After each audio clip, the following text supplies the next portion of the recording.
Morning. Good morning. Good morning. It is still morning. I know I'm a little later than usual, but happy day to you. Happy morning. Today, our topic is feeling overwhelmed. Here's a pro tip. But first things first, I thought I'd introduce myself.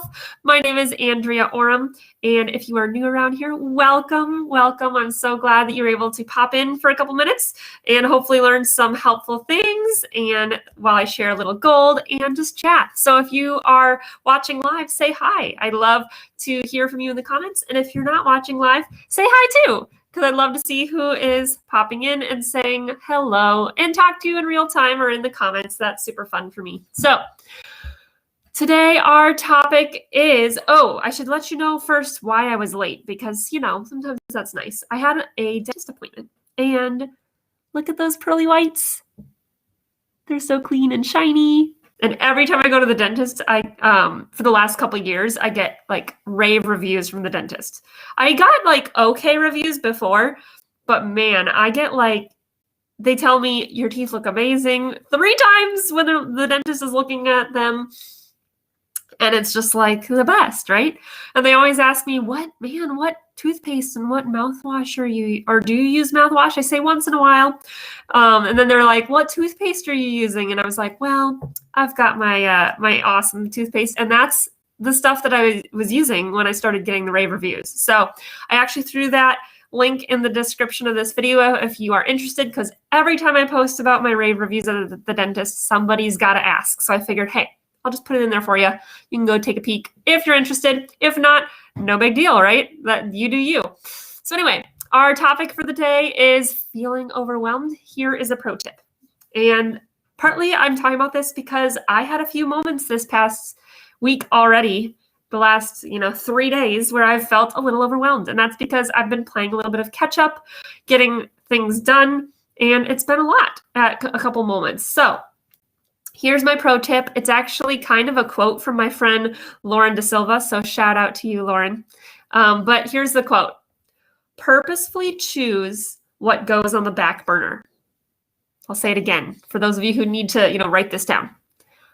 Purposefully choose what goes on the back burner.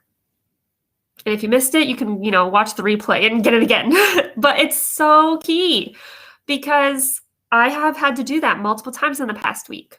I've had to say, okay, what is important right now? Here's my giant list of things that need to get done. I probably don't have enough time to really get them all done. But how can I prioritize things so that the things that need to get done the most get done? For me, here's what that looks like a little bit. It looks like making sure I warm up my voice before I go in to teach and I go into singing, because I know if my voice, my instrument is not healthy, I can't help other people make their voice healthy. I can't teach other people how to keep their voice healthy and confident and strong. So that's one of my key to-dos that never goes on the back burner. Always stays to the forefront on the front burner, right? The back burners are the ones we rarely use on the stove, because let's face it, most of the time we just want to keep things right in front of us so that we don't lose something and it boils over. But sometimes when you're cooking a lot of things, you need to put certain things on the back burner to just simmer for a little bit. And that's sometimes what you need to do. So if you have a goal and you're feeling really overwhelmed, take a moment, reevaluate, prioritize, and say, okay, what things need to go on the back burner? So there's a program that I'm working on creating, which I'll, share more about in the future when it's more close to being ready. But I'm working on this program, and I was trying to juggle it and put it on the front burner for a while, right? I was trying to make some headway and make some progress on creating this program. Well, I just had to evaluate and decide, that program is going to go on the back burner for a week or two at least, and I'll reevaluate in a week or two and see, okay, can I put that back on the front burner? Is the juggling act working in such a way that can move back to the front burner? Or is it something that needs to stay on the back burner a little bit longer for sanity, for work-life balance, for health, physically, mentally, emotionally? And I love that I'm able to do that because I work for myself. I call the shots. I can choose, okay, now is the time it needs to happen and make the push to make it happen. But I hardly ever hustle the way I used to anymore. And that's the beauty of it. I love being able to not feel that overwhelm nearly as often. And when I do, I can purposefully choose what goes on the back burner.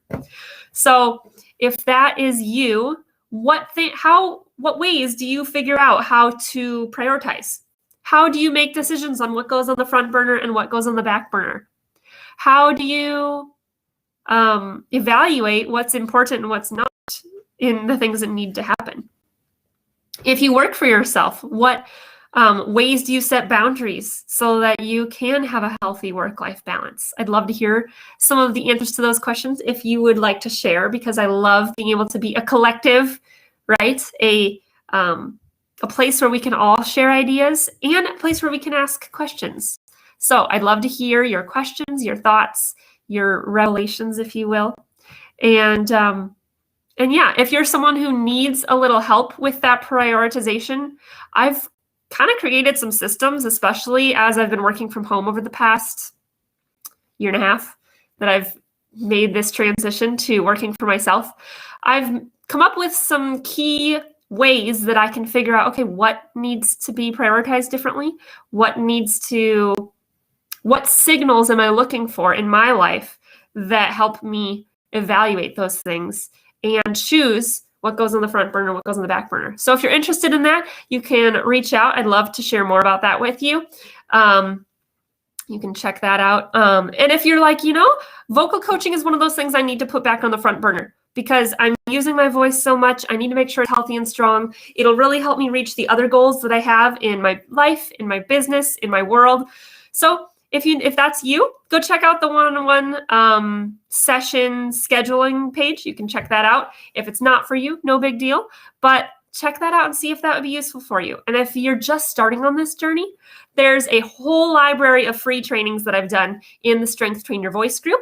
That link is in the description of this video. So you can feel free to check that out. We love to have you over there. If you're brand new around here, welcome. And I'm so glad you're here. So catch you later. I'll see you tomorrow. Bye.